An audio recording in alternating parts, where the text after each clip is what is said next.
Mandaya Group dan Groundbio jalin kerjasama bangun laboratorium berstandar GMP di Indonesia. Mandaya Group dan perusahaan bioteknologi asal Korea Selatan, Groundbio, Jumat siang, resmi menandatangani Memorandum of Understanding (MOU) untuk pengembangan laboratorium berstandar Good Manufacturing Practices (GMP) di Indonesia. Acara berlangsung di Mandaya Royal Hospital, Tangerang.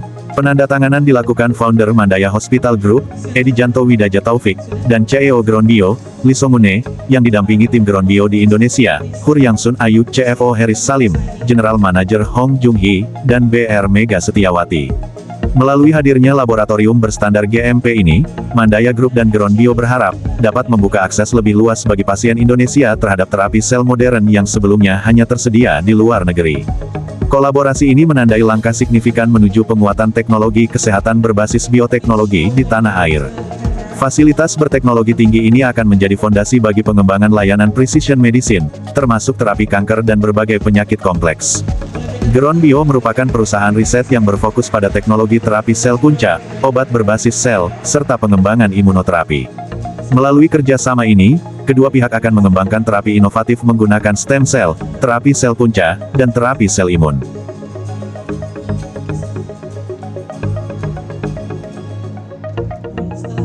Usai acara, kepada sejumlah media, Mandaya Group dan Groundbio memberikan pernyataan sebagai berikut.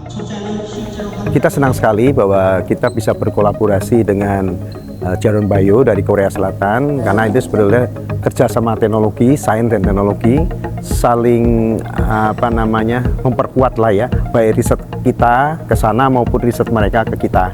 Dalam hal terapi sel itu baik stem cell, imun sel, dan lain-lain lah.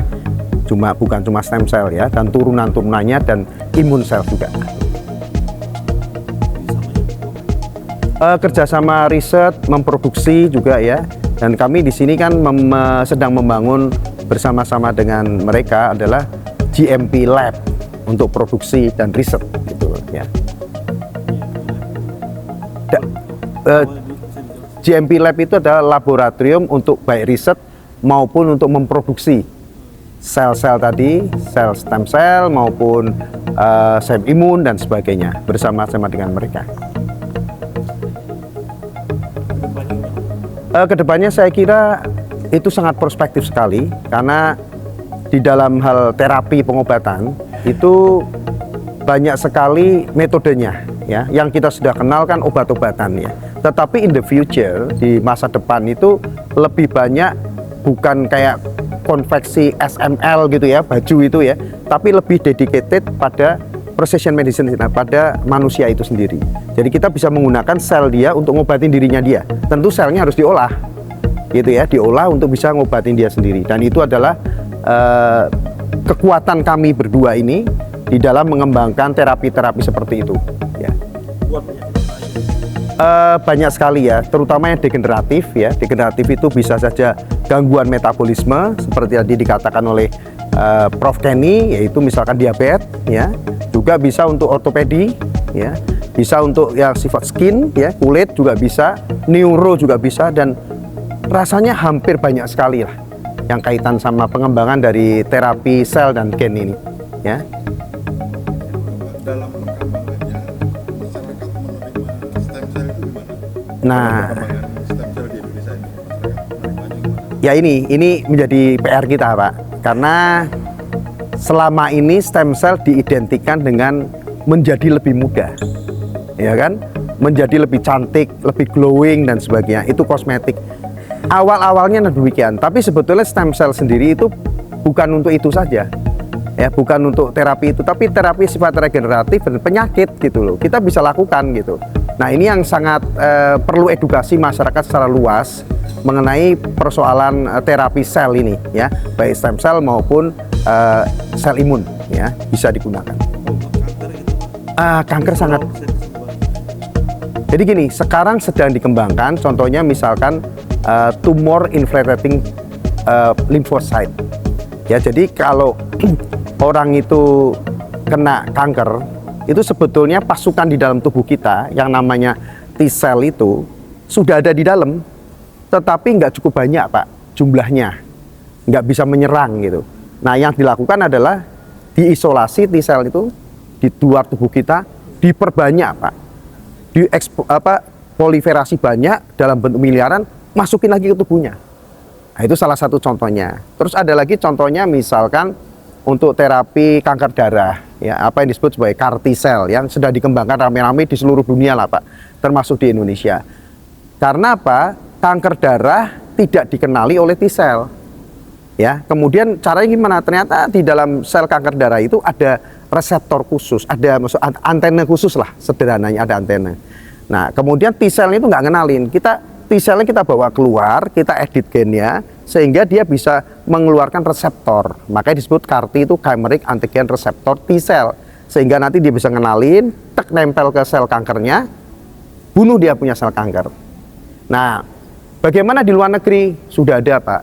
Tetapi di luar negeri, di Amerika harganya super duper mahal. $500.000 untuk terapi itu atau sekitar 8 miliar Pak. Mana ada yang mampu orang kita Pak, ya. Mungkin milih udah diemin aja lah, lewat ya lewat gitu ya, 8 miliar gimana duitnya. Nah, kami ini mengembangkan itu untuk apa? Supaya masyarakat Indonesia bisa mendapat pengobatan dengan harga yang lebih murah. Tapi challenge-nya tentu banyak dan nggak mudah. Karena itulah kami memerlukan dukungan dari pemerintah. Pemerintah sendiri juga mengembangkan Pak, kayak Darmais juga sedang mengembangkan. Tetapi itu juga nggak mudah karena teknologinya juga harus tinggi dan bukan cuma membuat stem cell T-cellnya, tetapi bagaimana secara klinis harus dijagain jangan pasiennya mati. Itu yang paling berat Pak, ya saya kira itu.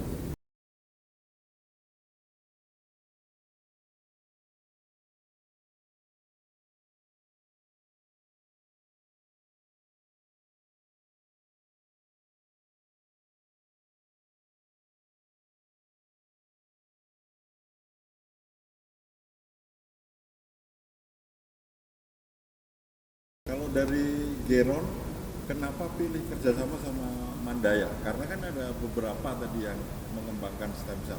Kalau dari pihak Geron, apa alasannya memilih Mandaya untuk menjadi? 제분한테 질문을 하겠다고 하시면서 인도네시아에 사실 만다야 병원 말고도 지금 주기세포 지정병원들이 있는데 왜 만다야하고 해야겠다라고 결정을 하셨는지 저분의 열정을 보고 우리 회장님이 열정도 높고 그다음에 그 여러 가지 저희하고 모든 부분이 잘 맞는 것 같아요. 만다야 병원하고 결정하게 됐습니다.